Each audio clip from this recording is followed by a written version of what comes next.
वालेकुम अस्सलाम बेटा, कैसे हैं आप लोग?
अच्छा जी, तो आप लोगों को याद होगा मैंने कल कहा था कि इस चैप्टर के जो रिमेनिंग टॉपिक्स रह गए हैं वो जितने हो सकते हैं हम उनको कवर करने की कोशिश करेंगे आज की क्लास में। सही है, ज्यादा टॉपिक्स नहीं है, थोड़ी सी ही चीजें हैं, तो हम कोशिश करेंगे जल्दी जल्दी कंप्लीट करके आगे बढ़े।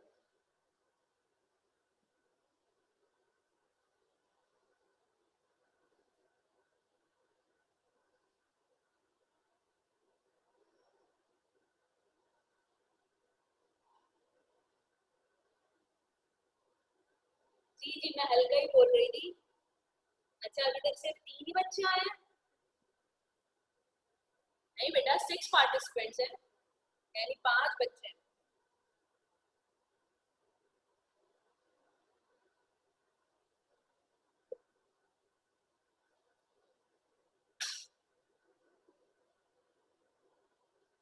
अच्छा जी, 2 बंदे शायद वेटिंग रूम में, मैं जरा उनको ऐड करूं।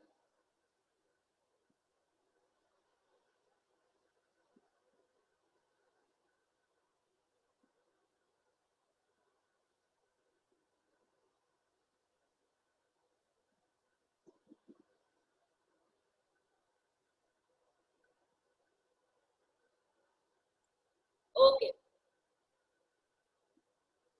वालेकुम अस्सलाम अरहम। अच्छा जी, तो सेल मेम्ब्रेन से स्टार्ट करते हैं बेटा। सेल मेम्ब्रेन, वालेकुम अस्सलाम वजीहा। सेल मेम्ब्रेन से स्टार्ट कर रहे हैं भाई। अब जो जो बच्चे नए आए हैं मैं उनको बता दूं, हम इस चैप्टर के रिमेनिंग टॉपिक्स जो हैं वो जल्दी जल्दी डिस्कस कर रहे हैं। आज जल्दी जल्दी की कोई जरूरत नहीं है, आज जितना हो सके कर लेंगे, बाकी फिर दूसरी क्लास में कर लेंगे। सही है, तो हम स्टार्ट कर रहे हैं सेल मेम्ब्रेन से। सेल मेम्ब्रेन के अंदर अब मैं कुछ सवाल करूंगी, आप लोगों को आता होना चाहिए वो, तभी आगे जो है वो आप समझ पाएंगे। सही है, अगर आपको सेल मेम्ब्रेन याद हो तो सेल मेम्ब्रेन कौन कौन से ऑर्गेनिजम्स में मौजूद होती है बेटा? कौन से ऑर्गेनिजम्स होते हैं जिनमें सेल वॉल मौजूद होती है, cell membrane, sorry, cell membrane मौजूद होती है? आयशा कैसी बातें कर रही है? मेम्ब्रेन बाउंड ऑर्गेनिजम्स कौन से होते हैं भाई? सेल मेम्ब्रेन कौन से ऑर्गेनिजम्स में पाई जाती है?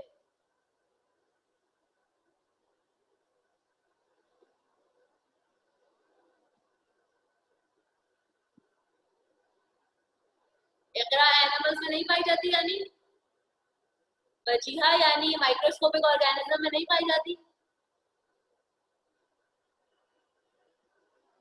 अरम प्लांट्स में नहीं पाई जाती।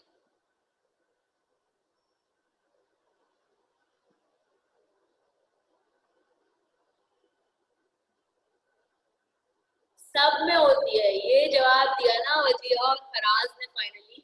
तमाम लिविंग ऑर्गेनिजम्स जो दुनिया में मौजूद है बेटा, नाम बदले असरा इस तरह से एनिमल्स और प्लांट्स बोलेंगी तो फिर फंजाई भी है हमारे पास प्रोटोजोन्स भी है, हमारे पास बैक्टीरिया भी है, हमारे पास साइनोबैक्टीरिया भी है, हमारे पास एल्गी भी है, कितने ऑर्गेनिजम्स है, मोल्ड्स भी है। तो सिर्फ प्लांट्स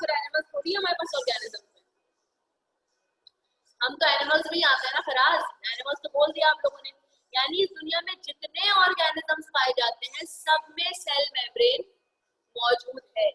सही है भाई। अच्छा, अब बताया भाई सेल मेम्ब्रेन जो है वो लिविंग लेयर होती है या नॉन लिविंग होती है। मैं थोड़ा सा टेस्ट ले रही हूँ आप लोगों का, फिर जो इसका रिमेनिंग पार्ट है ना वो पढ़ाऊंगी आप लोगों को। सेल मेम्ब्रेन लिविंग लेयर है या नॉन लिविंग लेयर है?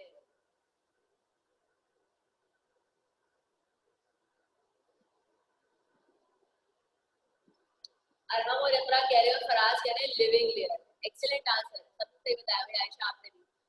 इट्स अ लिविंग लेयर, सही है। अच्छा, परमिएबल होती है या सेमी परमिएबल होती है? बगैर देखे जवाब देना है आप लोगों का, ये टेस्ट हो रहा है। सही है।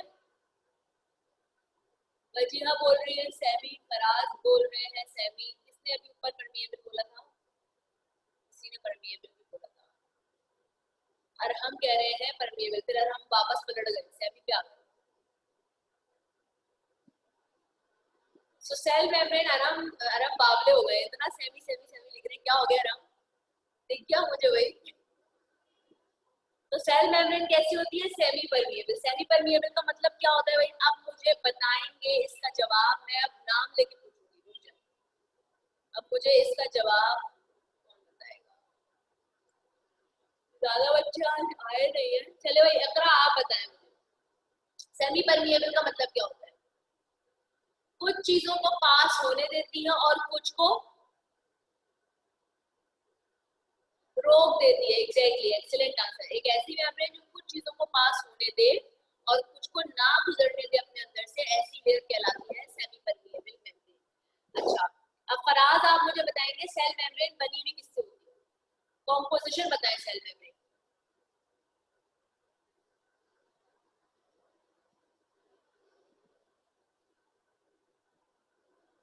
हाँ भाई फराज, सेल मेम्ब्रेन की कॉम्पोजिशन बगैर देखे बताना है, चीटिंग वीटिंग नहीं करेंगे आप, सही है ना? बस फॉस्फोलिपिड होता है और कुछ नहीं होता। अरे आयशा रुके तो, फराज को जवाब दे दे।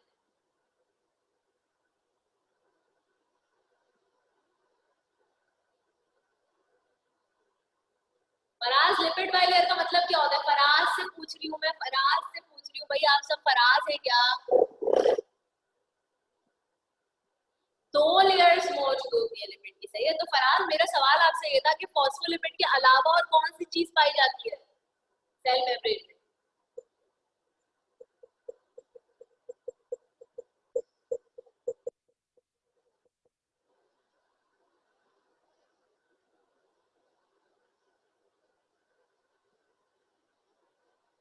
कहाँ गायब वो है फराज?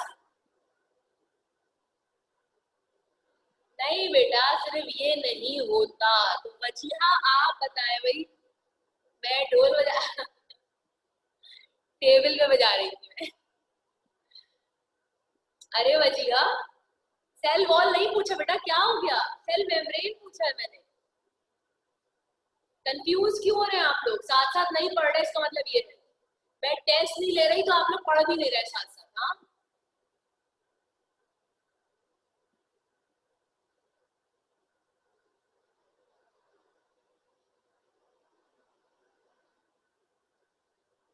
आयशा अपने जज्बात काबू में न रख पाई वजीहा का जवाब देकर देखकर, और उन्होंने फौरन से जवाब दे दिया प्रोटीन।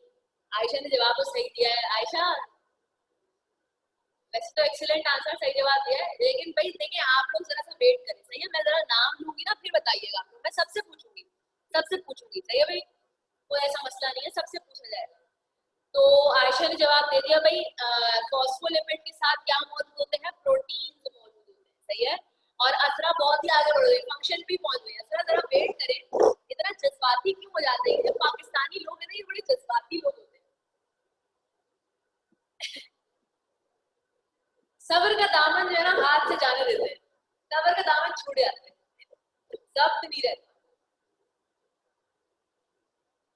हाँ, सबका ढोल बजेगा। फराज मैं सेंड, एक मिनट, मैं आप लोगों को रिजल्ट जो है वो सेंड कर दूंगी जल्दी से। अभी तो मुझे याद नहीं है कि आपके क्या मार्क्स हैं, बट मैं रिजल्ट जल्दी सेंड कर दूंगी। अच्छा जी, तो अब मेरा नेक्स्ट क्वेश्चन है आयशा से, सेल मेम्ब्रेन का जो मॉडल है वो कौन से साइंटिस्ट ने प्रपोज किया था, नाम बताएं। उन साइंसदानों का भी नाम बताएं और जो मॉडल पेश किया था उसका नाम क्या था वो भी बताएं आयशा।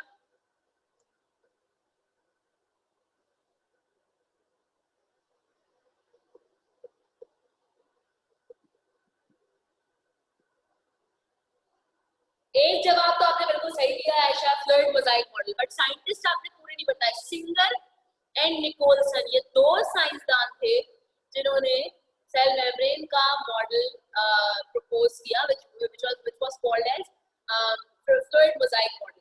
बुरहान ने भी ज्वाइन कर लिया। भाई चले बुरहान, आप मुझे बताएं फॉस्फोलिपिड के अंदर हाइड्रोफिलिक पार्ट कौन सा होता है और हाइड्रोफोबिक पार्ट कौन सा होता है? जल्दी से बुरहान बताएंगे, किसी और ने बताया ना अच्छी बात नहीं होगी, सिर्फ बुरहान जवाब देंगे इस बात। फॉस्फोलिपिड के अंदर कौन सा पार्ट हाइड्रोफिलिक होता है और कौन सा हाइड्रोफोबिक होता है?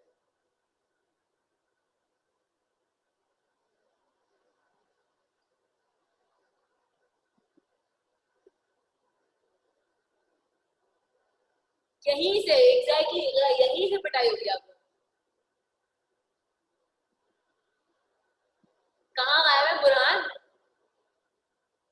सवाल समझ में नहीं आया है, जवाब नहीं आता।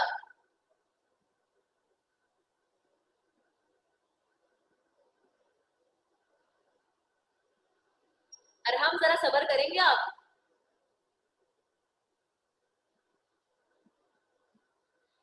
बुरहान, मेरा क्वेश्चन ये है कि फॉस्फोलिपिड सेल मेम्ब्रेन बनाता है जैसा अभी ऊपर बताया गया है। भाई फॉस्फोलिपिड का कौन सा पार्ट हाइड्रोफिलिक होता है, कौन सा पार्ट हाइड्रोफोबिक होता है, ये मेरा क्वेश्चन। नाम बताएं पार्ट्स का, which one is hydrophilic and which one is hydrophobic?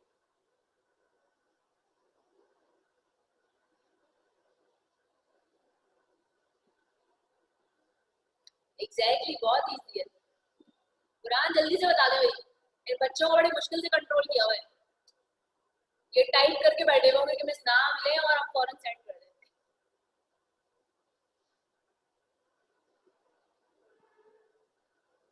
Burhan शायद ना स्क्रीनशॉट्स में ढूंढने में लगे हुए हैं, उनको जवाब आता नहीं है। अरे हम बताएं भाई चले, फॉस्फोलिपिड का कौन सा पार्ट हाइड्रोफिलिक है और कौन सा हाइड्रोफोबिक?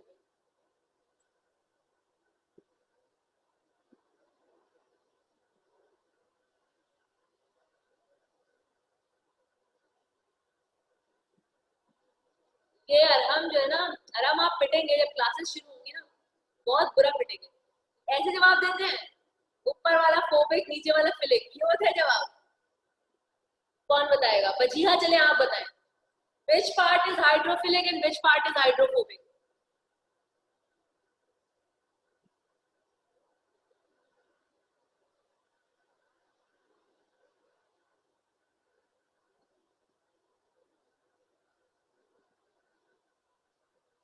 बजीहा,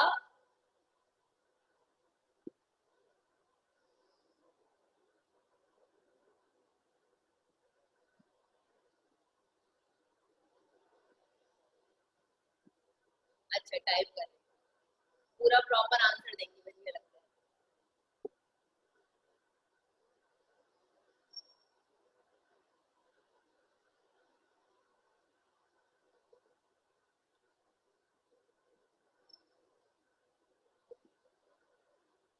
अरे शॉर्ट में लिख देती बजीहा, और आपने अपने आप को प्राइवेटली किया हुआ है, आपका आंसर मेरे अलावा और कोई देख भी नहीं सकता।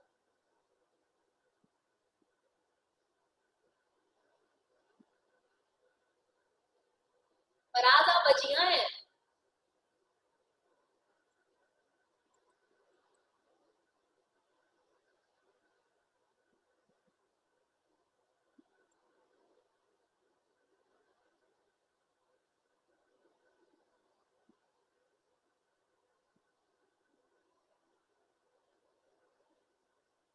अच्छा, ऊपर वाला हाइड्रोफोबिक हीटिंग पार्ट और नीचे वाला, वजीहा ने भी गलत, चले भाई आयशा अब आप बताएं, वजीहा ने भी गलत जवाब दिया। मैं पार्ट्स के नाम पूछ रही हूँ, ऊपर वाला नीचे वाला क्या होता है बेटा?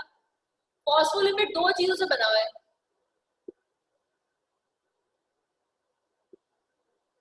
टेंटिकल्स वेंटिकल्स छोड़े, आयशा जवाब दे भाई। चले अब आपको पता था ना, आपको ये इजी क्वेश्चन लग रहा था, आप बताएं जल्दी।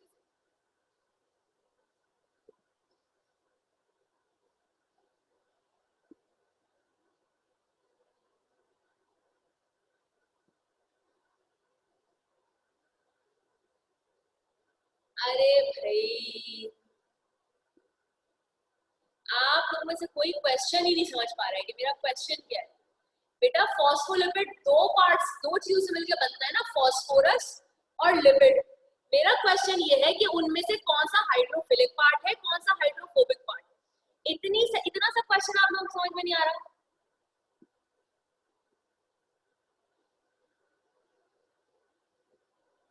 बार बार बोल रही हूँ कि कौन सा पार्ट फॉस्फोलिपिड का हाइड्रोफिलिक है, कौन सा पार्ट हाइड्रोफोबिक है। ऊपर अपर एंड लोअर किए जा रहे हैं, फंक्शन बता रहे हैं हाइड्रोफिलिक का मतलब क्या होता है, वाटर अट्रैक्ट करना। एकरा रहने दे, ऊपर बार बार बोला है ऊपर नीचे मत करें, आपको लगता है सुनाई नहीं दे रहा। ये है फॉस्फोरस, जो हेड पार्ट होता है ना, इसको ऊपर नीचे किए जा रहे हैं बेटा, तरीके से बताया जाता है, एक एक तहजीब होती है बताने। ऊपर वाला पार्ट कौन सा है, फॉस्फोरस, और नीचे क्या है, लिपिड।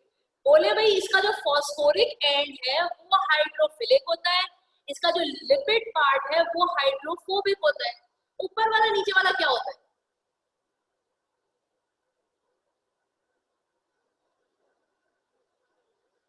आप बोल रहे हैं बुरहान, अब तो मैंने जवाब दे दिया। फॉस्फोरिक एंड, बार बार बोल रही हूँ, फॉस्फोलिपिड का कौन सा पार्ट होता है जो हाइड्रोफिलिक होता है? फॉस्फोरस वाला पार्ट हाइड्रोफिलिक होता है, लिपिड का जो पोर्शन होता है बेटा वो हाइड्रोफोबिक होता है। सही है, ऊपर वाला नीचे वाला आइंदा मत करिए। अच्छा, इंसान को बोलना सीखने में 2 साल लगते हैं, लेकिन कैसे बोलना है और कब कहाँ किस तरह से जवाब देना है, ये बोलने में, ये सीखने में सारी जिंदगी लग जाती है। कोशिश करें अभी इतने 9 मैट्रिक फर्स्ट सेकेंड में बोलना सीखें कि जवाब कैसे देना है। यूनिवर्सिटी लेवल पे मारे जाएंगे आप लोग। चले भाई, अब मुझे असरा बताएं। चले भाई असरा बताएं, कितनी तरह की प्रोटीन्स पाई जाती है cell membrane? How many types of protein are there in cell membrane? सिर्फ असरा बताएंगे, मुझे नाम बताएं असरा जल्दी से।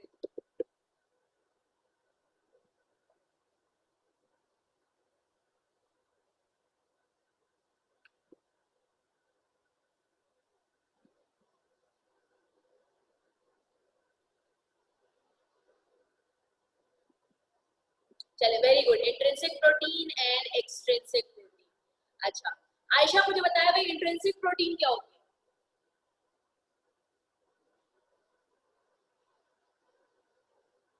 What is intrinsic protein?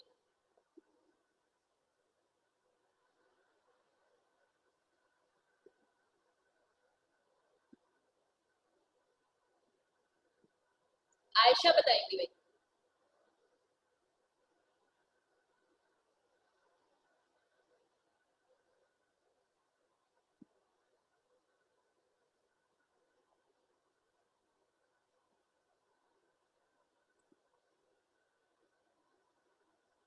जो बिल्कुल एक्सीलेंट आंसर, जो ऊपर से लेके नीचे तक पूरी विड्थ को पेनिट्रेट कर रही हो लिपिड बाइलेयर की, वो कहलाती है इंट्रिंसिक प्रोटीन। और बुरहान जल्दी से मुझे बता दें एक्सट्रिंसिक प्रोटीन क्या होती है?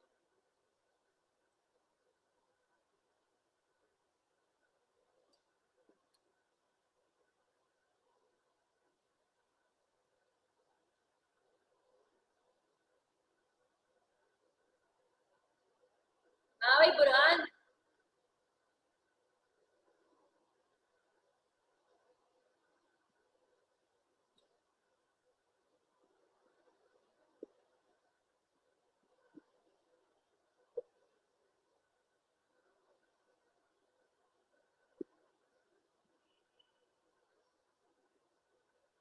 भाई कहाँ, एक तो ये बुरहान गायब हो जाता है, इतनी इतनी देर लगती है क्या टाइप करने में?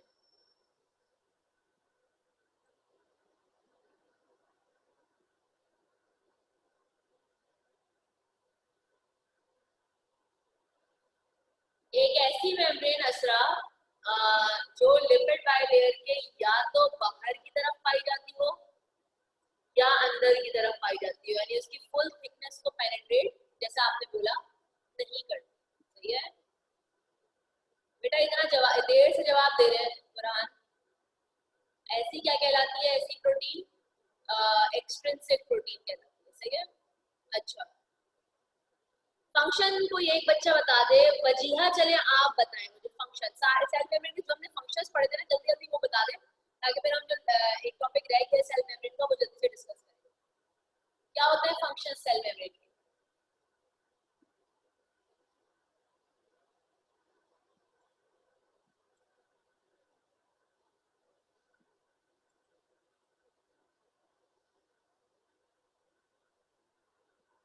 चलिए, protection of cell, very good.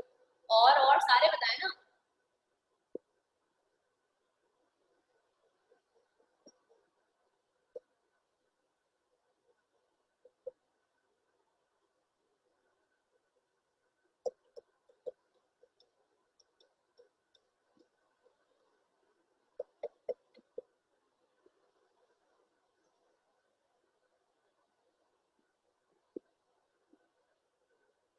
Semi permeable होती है, सेमी परमिएबल होने की वजह से ट्रांसपोर्ट में हेल्प करती है। Exactly, excellent answer. और इसके अलावा ये सपोर्ट प्रोवाइड करती है। सही है, इंटरनल स्ट्रक्चर्स को सपोर्ट भी प्रोवाइड करती है। तो अभी जो वजीहा ने ये जवाब दिया है ना कि ये सिलेक्टिव मॉलिक्यूल्स को अंदर डाल देती है, यानी ये ट्रांसपोर्ट के अंदर पार्ट ले रही होती है। तो ट्रांसपोर्ट को आपके कोर्स में डिटेल में डिस्कस किया हुआ है, तो हम भी डिटेल में डिस्कस करेंगे। ट्रांसपोर्ट का मतलब क्या होता है? चीजों को एक जगह से दूसरी जगह ट्रांसफर करना। सही है। अब सेल के अंदर दो तरह की ट्रांसपोर्ट होती है बेटा, एक होती है एक्टिव ट्रांसपोर्ट, एक होती है पैसिव ट्रांसपोर्ट। अब हम स्टार्ट कर रहे हैं आज की क्लास में एक्टिव ट्रांसपोर्ट। एक्टिव और पैसिव यानी दोनों ही स्टार्ट कर रहे हैं। मैं यहाँ पे जल्दी से डायग्राम बना लेती हूँ, तो फिर हम पढ़ना शुरू करते हैं।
अच्छा जी, तो अब हम पढ़ रहे हैं भाई एक्टिव ट्रांसपोर्ट और पैसिव ट्रांसपोर्ट। दो तरह की ट्रांसपोर्ट होती है हमारे पास।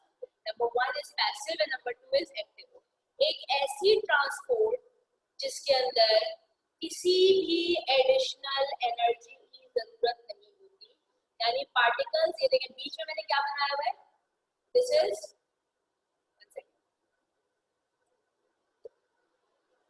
बीच में मैंने क्या बनाया है बेटा,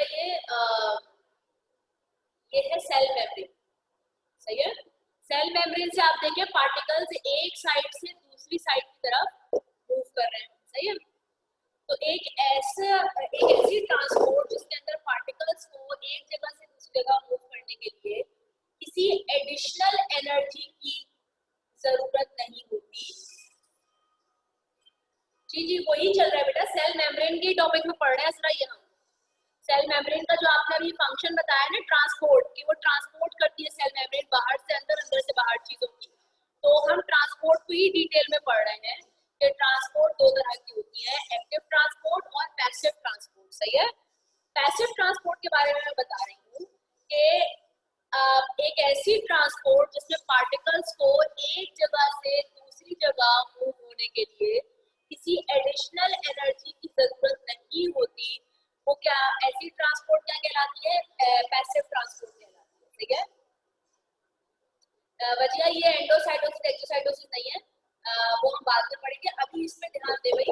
ये सबको समझ में आया कि एडिशनल एनर्जी की जरूरत नहीं होती एक पार्टिकल को या पार्टिकल्स को एक जगह से दूसरी जगह ट्रांसफर होने में। ऐसी ट्रांसपोर्ट क्या कहलाती है, पैसिव ट्रांसपोर्ट कहलाती है। सबको समझ में आ रही है ये बात?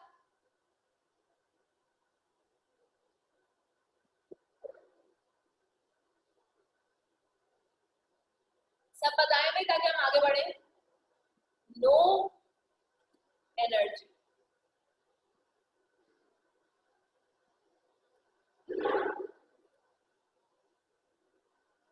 ओके। नेक्स्ट क्वेश्चन ये पैदा होता है बेटा कि पार्टिकल्स को एडिशनल एनर्जी क्यों नहीं चाहिए मूव करने के लिए, व्हाई? कोई मुझे इसका जवाब बता सकता है? पार्टिकल एक साइड से दूसरी साइड पे मूव कर रहे हैं बट उनको मूव करने के लिए एडिशनल एनर्जी नहीं चाहिए, क्यों, व्हाई?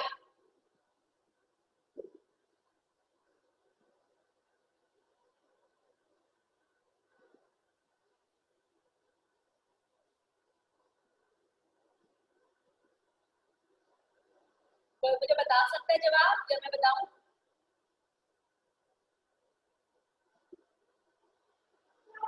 बेटा अगर लेयर सेमी परमिएबल है, हम सेल मेम्ब्रेन की बात कर रहे हैं ना, ये सेल मेम्ब्रेन में पड़ रहा है तो लेयर कैसी होगी, सेमी परमिएबल होगी। तो ये जवाब तो नहीं हुआ। नहीं नहीं, आयशा ने बोल दिया साफ साफ बताएं तो सही बोला भाई, मैं बता दूंगी। बिकॉज पार्टिकल एंटर हो रहा है, नहीं बुरहान ये जवाब नहीं। अब सुने, अब अगर आप इस डायग्राम को देखें जो मैंने पैसिव ट्रांसपोर्ट की डायग्राम बनाई है, तो एक साइड है साइड ए। बेटा मैंने सवाल पूछा था फराज के पार्टिकल्स को एनर्जी की जरूरत क्यों नहीं होती एक जगह से दूसरी जगह मूव करने के लिए पैसिव ट्रांसपोर्ट में। मैं जवाब बता रही हूँ, अगर आप इस डायग्राम को देखें तो दो साइड्स हैं, एक साइड ए है और दूसरी साइड बी है। आपको नंबर ऑफ पार्टिकल्स कौन सी साइड पे ज्यादा नजर आ रहे हैं, साइड ए पे ज्यादा नजर आ रहे हैं या साइड बी पे ज्यादा नजर आ रहे हैं?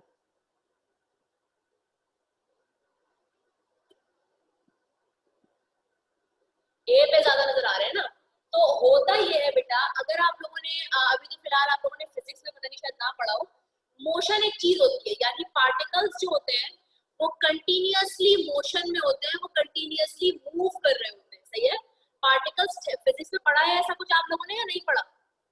पार्टिकल्स एक जगह पे ठहरे हुए नहीं होते, वो कंटिन्यूअसली मोशन में होते हैं, और जब वो मोशन में होते हैं तो वो एक दूसरे से भी टकराते हैं और जाकर मेम्ब्रेन से भी टकराएंगे। यानी ये पार्टिकल आपस में भी टकरा रहे होंगे और ये पार्टिकल बार बार बाउंस होके मेम्ब्रेन से भी टकराएंगे। समझ में आ रही है ये बात आप लोगों को? पार्टिकल्स कंटिन्यूअसली मोशन में है, वो ठहरे हुए नहीं है एक जगह पे। सही है भाई? तो जब वो कंटिन्यूअसली मोशन में है बेटा, तो पार्टिकल्स का एक अपना प्रेशर होगा। जो पार्टिकल्स कंटिन्यूअसली मोशन में होते हैं उनका अपना एक प्रेशर होता है ना। जितने ज्यादा पार्टिकल्स होंगे उनका प्रेशर उतना ही ज्यादा होगा। ये बात सबको समझ में आ रही है? पार्टिकल्स जितने ज्यादा होंगे उनका प्रेशर भी उतना ही ज्यादा होगा। सही है।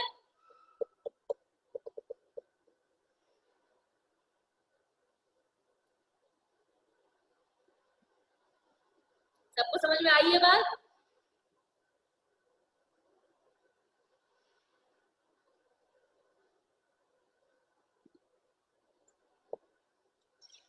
ओके।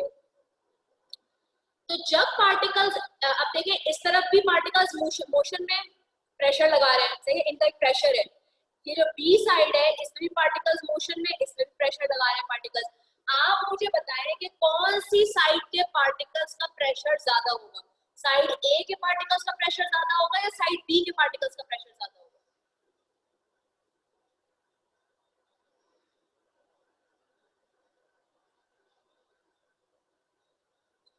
ए का प्रेशर ज्यादा होगा, एग्जैक्टली क्यों? क्योंकि यहाँ पे नंबर ऑफ पार्टिकल्स ज्यादा है। तो जब, अब आप इन एरोस पे गौर करें, जब पार्टिकल्स मूव करते हैं अपनी हायर कंसंट्रेशन से अपनी लोअर कंसंट्रेशन की तरफ, तो उनका अपना प्रेशर ऑलरेडी इतना ज्यादा होता है बेटा कि उनको बाहर से एडिशनल एनर्जी लेने की जरूरत नहीं होती। इसीलिए पैसिव ट्रांसपोर्ट में पार्टिकल्स को बाहर से एनर्जी नहीं चाहिए, क्योंकि वो मूव कर रहे हैं अपनी हायर कंसंट्रेशन से कहां पे, लोअर कंसंट्रेशन की तरफ। Is it clear to all of you? Any problem बेटा?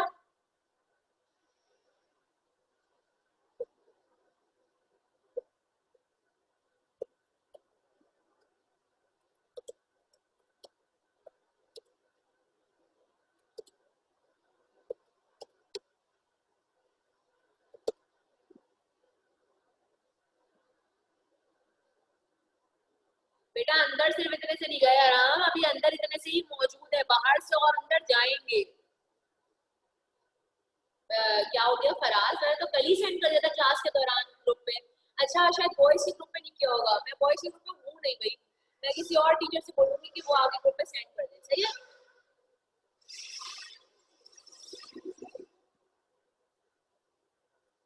When particles move from their higher concentration to lower concentration, सही है? ये चीज क्या कहलाती है? पैसिव ट्रांसपोर्ट कहलाती है। अब हम आ जाते हैं किसमें? एक्टिव ट्रांसपोर्ट में। Now this is active transport, एक ऐसी ट्रांसपोर्ट जिसमें पार्टिकल्स को एडिशनल एनर्जी चाहिए होती है अपनी ट्रांसपोर्ट करने के लिए, अपने आप को एक जगह से दूसरी जगह मूव करने के लिए। एग्जैक्टली आयशा, एटीपी यूज होती है। और तो ऐसी ट्रांसपोर्ट क्या कहलाती है? एक्टिव ट्रांसपोर्ट कहलाती है, जिसमें बाहर से एनर्जी चाहिए होती है, सही है? अब आप इस डायग्राम पे गौर करें। अब अगर आप लोगों को पैसिव ट्रांसपोर्ट समझ में आ गई है तो ये भी आप लोगों को आसानी से समझ आ जाएगा। अब साइड ए पे कुछ पार्टिकल्स है, साइड बी पे कुछ पार्टिकल्स है। बताएं भाई कौन सी जगह के पार्टिकल्स का प्रेशर ज्यादा होगा? साइड ए के पार्टिकल्स का प्रेशर ज्यादा है या साइड बी के पार्टिकल्स का प्रेशर ज्यादा है? ऑब्वियसली हमारी अकल यही बोलती है कि जितने ज्यादा पार्टिकल्स होंगे प्रेशर उतना ही ज्यादा होगा। साइड ए पे ज्यादा पार्टिकल्स है तो उनका प्रेशर ज्यादा होगा, सही है? अब आप यहाँ पे एरोस पे गौर करें, यहाँ पे पार्टिकल्स मूव कर रहे हैं अपनी कम कंसंट्रेशन से ज्यादा कंसंट्रेशन की तरफ, सही है? यानी वो जहां कम मौजूद है वहां से वो मूव कर रहे हैं अपनी ज्यादा कंसंट्रेशन की तरफ। अब आप खुद सोचें, इनका प्रेशर कम है, सही है? तो इनको अपनी कम कंसंट्रेशन से ज्यादा की तरफ मूव करने के लिए बाहर से एनर्जी चाहिए होगी या नहीं चाहिए होगी? खुद बताएं। जब पार्टिकल्स अपनी कम कंसंट्रेशन से अपनी ज्यादा कंसंट्रेशन की तरफ जाएंगे, कम प्रेशर वाली जगह से ज्यादा प्रेशर वाली जगह की तरफ जाएंगे, तो इनको बाहर से जरूरत होगी एनर्जी की या नहीं होगी? तो ये क्या करते हैं पार्टिकल्स? एडिशनल सेल से जो है वो अलग से एनर्जी ले रहे होते हैं, एनर्जी को एब्जॉर्ब करते हैं, इनका अपना प्रेशर बढ़ जाता है तो ये आराम से दूसरी तरफ मूव कर जाते हैं, ठीक है भाई? तो इसका रीजन क्या हुआ कि पार्टिकल्स को क्यों चाहिए होगी यहाँ पे additional energy? When particle moves, when particle moves from their lower concentration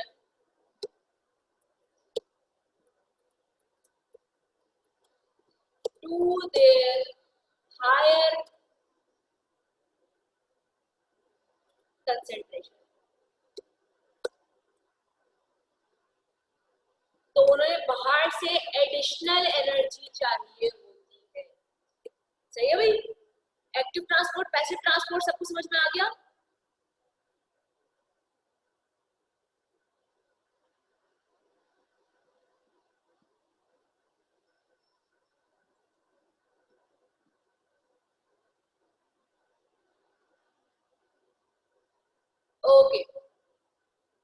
यहाँ पे जल्दी देख लेते हैं क्या लिखा हुआ है भाई। जिसको एनर्जी चाहिए वो क्या कहलाती है? एक्टिव ट्रांसपोर्ट कहलाती है।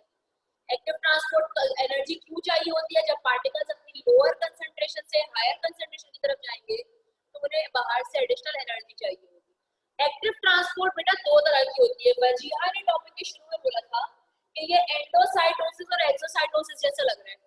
तो एक्टिव ट्रांसपोर्ट की फर्दर दो टाइप्स होती हैं, एंडोसाइटोसिस एंड एक्सोसाइटोसिस। एंडोसाइटोसिस क्या होता है बेटा? देखिए ये सेल है, अगर कोई चीज सेल के अंदर जा रही है ना एक्टिव ट्रांसपोर्ट के थ्रू, तो ये क्या कहलाएगा? नहीं वजीहा, ऐसा नहीं होता। अगर कोई चीज सेल के अंदर जा रही है एक्टिव ट्रांसपोर्ट के थ्रू तो वो क्या कहलाती है? एंडोसाइटोसिस। एंडो का मतलब क्या होता है? अंदर जाना, सही है।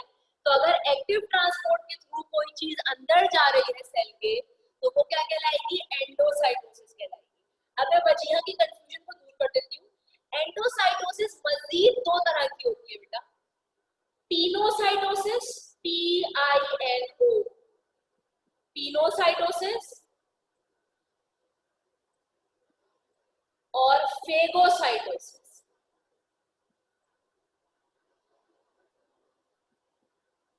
फेगोसाइटोसिस सेल मेम्ब्रेन अनफोल्डिंग्स बनाती है।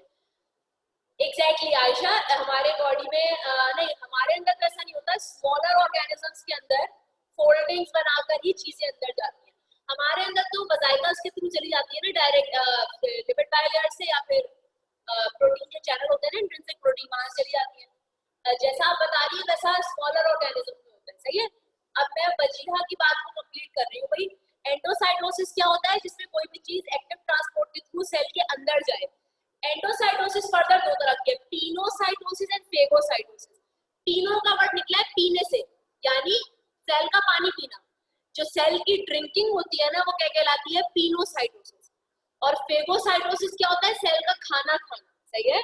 यानी जब सेल सॉलिड चीजें अंदर लेगा तो वो क्या कहलाएगी? फेगोसाइटोसिस। और जब वो लिक्विड इंगल्फ करेगा, लिक्विड चीजें अंदर लेगा, तो वो क्या कहलाएगा बेटा? पिनोसाइटोसिस कहलाएगा। एंडोसाइटोसिस सबको समझ में आ गई? किसी का कोई मसला तो नहीं है भाई?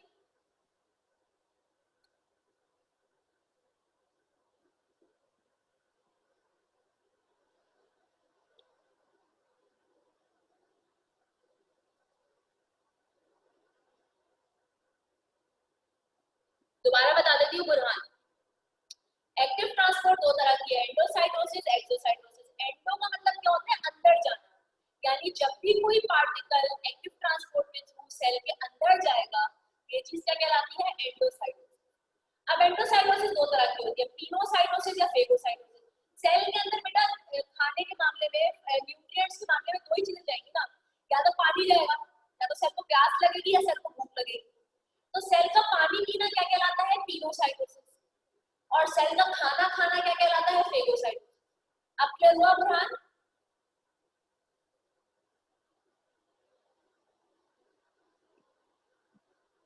ओके। एंड फाइनली हमारे पास क्या है? एक्सोसाइटोसिस। एक्सो का मतलब क्या होता है? बाहर निकल जाना।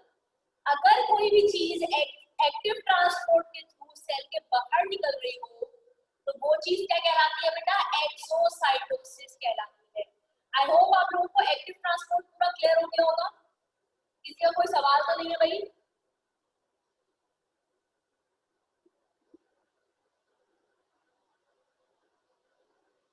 आप पूछे वजीर, सवाल पूछे।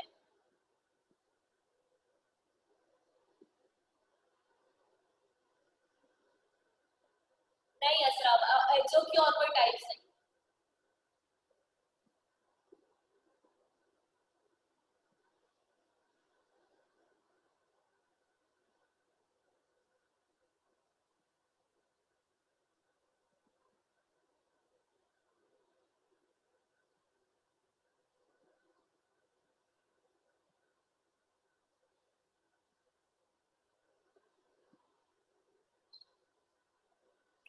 पेपर अच्छा नहीं लग रहा फराज? मुझे तो ये वाला ज्यादा पसंद है। किस तरह ये हमारे बाहर निकलती है, सेल से बाहर खुद ही निकल जाती है। वजिया आपका क्वेश्चन मुझे समझ नहीं आया, थोड़ा सा और एक्सप्लेन कर सकती हैं?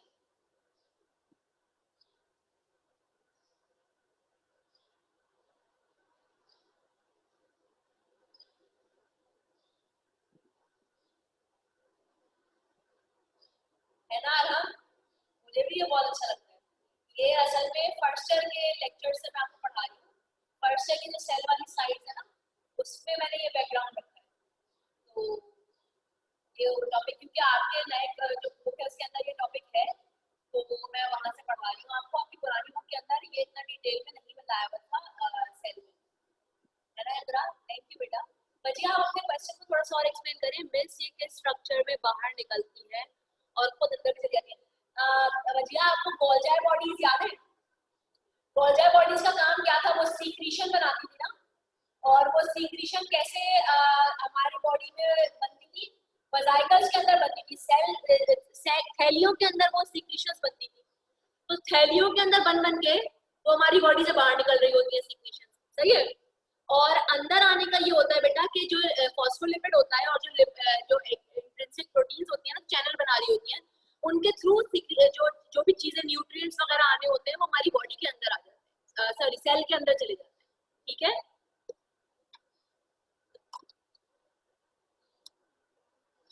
ओके,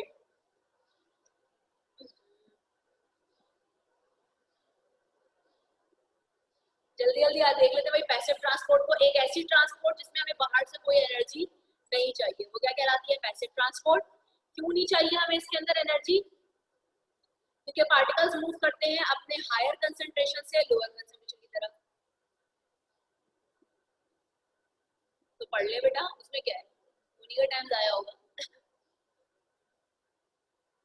जी जी, पैसिव ट्रांसपोर्ट की भी टाइप्स हैं। पैसिव ट्रांसपोर्ट की फर्दर कौन सी टाइप्स हैं? आप लोगों ने शायद नाम सुना हो, डिफ्यूजन एंड ऑस्मोसिस।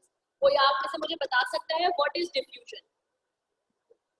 डिफ्यूजन क्या होता है?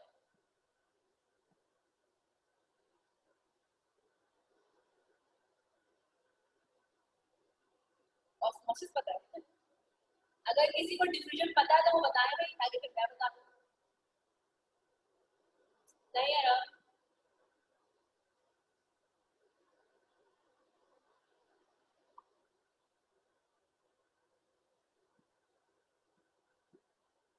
बेटा मेरा क्वेश्चन ये है, डिफ्यूजन क्या होता है? What is diffusion?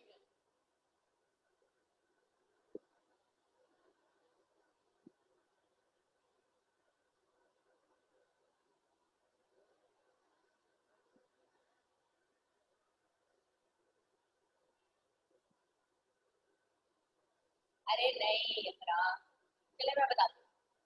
Passive transport की डेफिनेशन क्या है? पार्टिकल्स का अपने हायर कंसंट्रेशन से लोअर की तरफ जाना। अब पार्टिकल्स बेटा कितनी तरह के होते हैं? तीन तरह के होते हैं, तो सॉलिड होंगे या लिक्विड होंगे या गैस होंगे, सही है। सॉलिड या गैस के पार्टिकल्स का अपनी हायर कंसंट्रेशन से अपनी लोअर कंसंट्रेशन की तरफ जाना क्या कहलाता है? डिफ्यूजन कहलाता है, सही है। सॉलिड या गैस पार्टिकल्स का अपनी हायर कंसंट्रेशन से लोअर की तरफ जाना। केमिस्ट्री में आप एक एग्जांपल पढ़ेंगे इसकी, वो ये होती है कि जब आप परफ्यूम को या जो रूम स्प्रे होता है उसको रूम के एक कोने पे स्प्रे करते हैं ना, तो एग्जैक्टली बुरहान सिर्फ सॉलिड और गैस की बात हो रही है। जब आप रूम स्प्रे को रूम के किसी एक कोने पे स्प्रे करते हैं और आप दूसरे कोने पे जाकर खड़े हो जाए, थोड़ी देर बाद आपको उस कोने पे खुशबू आएगी या नहीं आएगी? दूसरे कोने तक परफ्यूम की खुशबू फैल जाती है या नहीं फैल जाती है? केमिस्ट्री में पढ़ा होगा ना आप लोगों ने। और जो हमने एग्जाम्पल दिया वो भी बड़ी जबरदस्त एग्जाम्पल है। अगर आप टिश्यू पेपर के ऊपर इंक का कोई ड्रॉप डालें तो वो भी फैलना शुरू हो जाता है। ये दोनों एग्जाम्पल्स केमिस्ट्री के अंदर किसकी है? डिफ्यूजन की। आप डिफ्यूजन बॉडी से बाहर भी पढ़ते हैं, बॉडी के अंदर भी पढ़ते हैं, सही है। हमारी बॉडी में भी जगह जगह डिफ्यूजन हो रही होती है, यानी पार्टिकल्स अपनी हायर कंसंट्रेशन से कहाँ मूव कर रहे होते हैं? लोअर की तरफ। ये क्या है? डिफ्यूजन। अब वजीहा ने बोला था कि उनको ऑस्मोसिस के बारे में पता है, तो वजीहा जल्दी से बता दें। बुरहान, मैं आपको इसका जवाब देती हूँ अभी, मैं आपको इसका जवाब देती हूँ। वजीहा जल्दी से बता दें ऑस्मोसिस क्या होता है।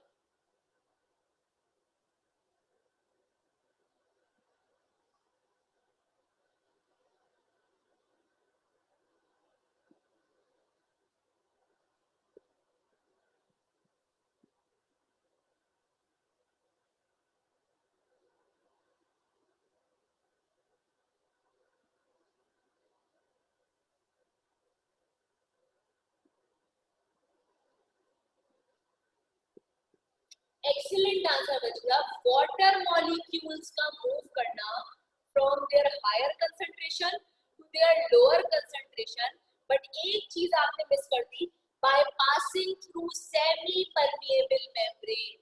ऑस्मोसिस की डेफिनेशन में ये बात लाजमी मेंशन करनी है, वाटर का पास होना हायर कंसंट्रेशन से लोअर की तरफ bye passing through semi permeable membrane. Diffusion के लिए सेमी परमिएबल का होना जरूरी नहीं है, डिफ्यूजन बगैर किसी मेम्ब्रेन के भी हो सकती है, लेकिन ऑस्मोसिस के लिए जरूरी है कि पार्टिकल सेमी परमिएबल मेम्ब्रेन से होते हुए पास हो। सही है।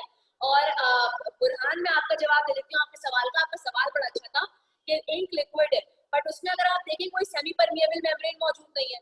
सही है, इसलिए हमने उसको डिफ्यूजन में काउंट किया, और वो भी हमने केमिस्ट्री के अंदर काउंट किया, हमारी बॉडी के अंदर ऐसा नहीं होता। सही है, तो सेमी परमिएबल मेम्ब्रेन लाजमी होगी ऑस्मोसिस के अंदर। Do you have any question? Mahad Nafees कौन है भाई? ये एडमिट कौन आ गए? नए बच्चा, कोई कंप्यूटर का बच्चा तो नहीं आ गया? कोई सवाल आप लोगों का ट्रांसपोर्ट के टॉपिक में?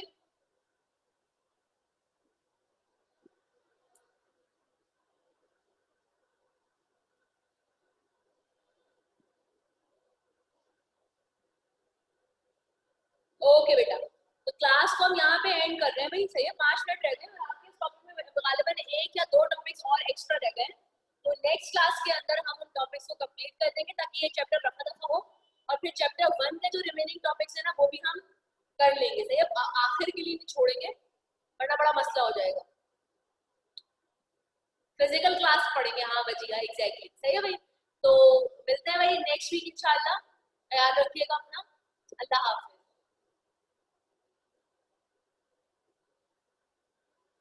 जल्दी दे दूंगी आयशा, जल्दी रिजल्ट पता चल जाएगा आपको। सही है।